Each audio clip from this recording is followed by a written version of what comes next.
In order to create your brown sauce, you're going to need a few things. So let's get a pen and paper.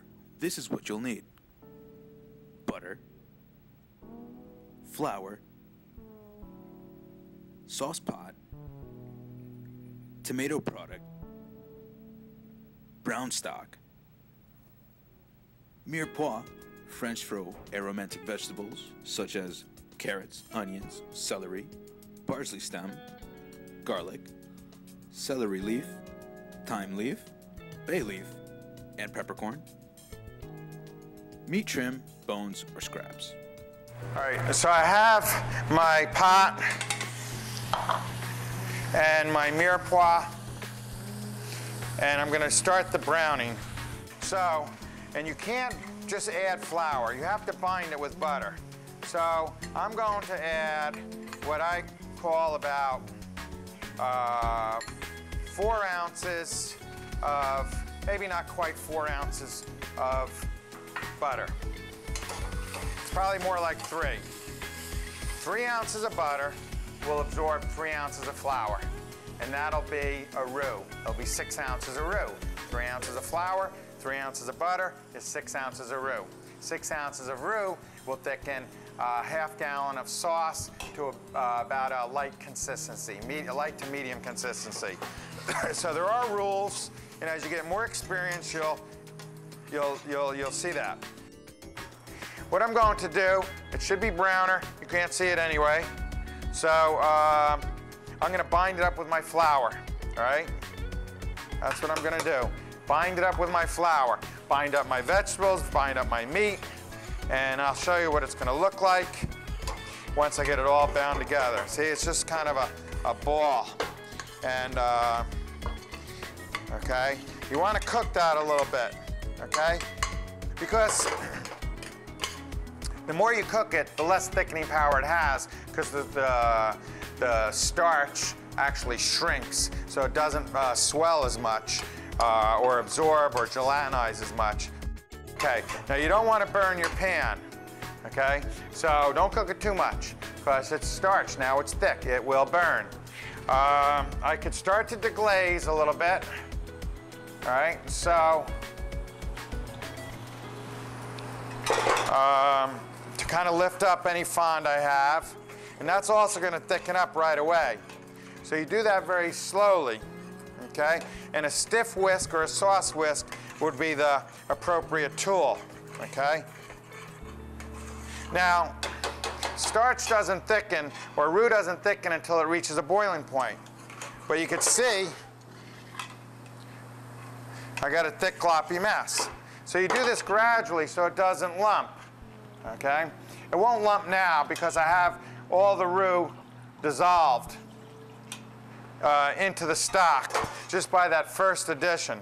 But I'll continue scraping and adding. I'm using a stainless steel pot as opposed to an aluminum pot because I'm really scraping the bottom.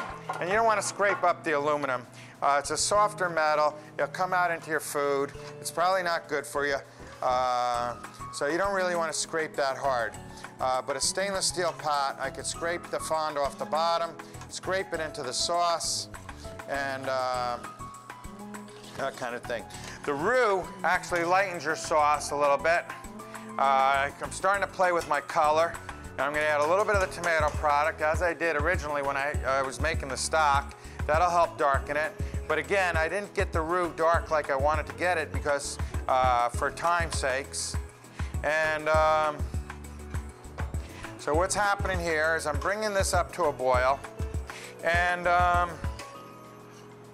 for a brown sauce, I would cook this approximately 2 hours to cook out the starchiness and also to allow it to capture the flavor from the meat and the vegetables. 2 hours cooking time. Again, because what's the point of putting the meat scraps and the vegetables in here if you're not going to let it cook long enough to obtain that flavor. And then also it will reduce the starchiness, like I said before. Then once you have a brown sauce, then that's what we call a leading sauce or even a mother sauce, and we can make smaller sauces. We could derive other sauces.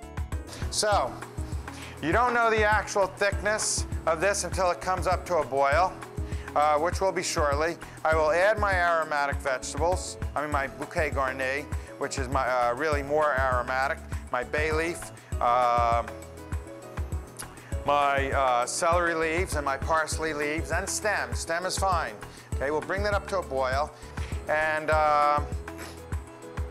as that cooks down, you know it's going to get a nice, rich, dark color, such as that. Okay, nice, deep, rich color is the true brown sauce when it's all said and done. It's not just a quick, run-of-the-mill gravy. And we're going to strain this as soon as it comes up to a boil. So, what we have is our brown sauce that has been cooking for 2 hours. Okay, it's nice and rich and dark and beautiful, and we're going to strain it. So we get our little plunger set up, and we pour it in there. We don't waste anything. This in the industry we call liquid gold. Liquid gold because we've nursed it along for so many hours. We do our little plunging technique through our fine chinois, and all right. And I'm going to show you the consistency of the sauce. It's not too thick, has just enough body to, and we squish it out pretty good. All right, we don't want to waste any. I'm not that particular because I always have a stock going in some sort of form or stage, whether it be fully thickened, whether it be raw, or whether it be partially finished. So I have my buddy right here, the big guy, and I put my, because there's still life left in this mirepoix and what have you. The meat scraps and the mirepoix, there's still a lot of life. And so we see how the sauce rolls off the ladle. Okay, now that'll coat a plate. It's got a nice rich color. The aroma's great. I know you can't smell it. You have to trust me. And there we go. So now you have a nice, beautiful brown sauce. I could saute my veal marsala. What I can do is I could saute my scallopini. I could remove the scallopini. I could add my mushrooms. I can add my shallot, my garlic, hit it with the marsala wine, reduce that, add my mother sauce here, which is my brown sauce, and then it's already down to consistency. Nappe my veal onto the plate, out the door, and the customer's going to be ecstatic. Step 1. First, we need to saute our mirepoix and meat trimmings in a sauce pot. Once they have been placed in the pot, we then add a generous amount of butter. Remember that the amount of butter added has to be equal to the amount of flour that will be added. Step 2. After adding the butter, now add the same amount of flour. Stir around and you'll notice that your mirepoix and meat trimmings will begin to take the shape of a ball. This is called a roux.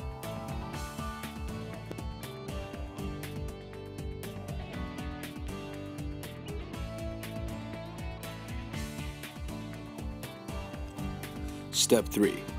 Once the roux is made and well browned, it's now time to deglaze by adding about 48 ounces of your brown stock, along with 12 ounces of the tomato product.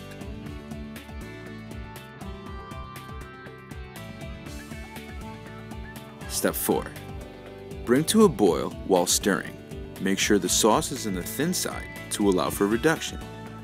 And add in some more aromatic veggies, such as bay leaves and celery leaves. Step 5. Reduce to a slow simmer and cook for 2 hours until the sauce is reduced and rich brown in color. Step 6. You then strain the sauce through a fine chinois. You'll notice how nice and smooth the sauce flows through the ladle. And then you're all done. Now it's just time to enjoy.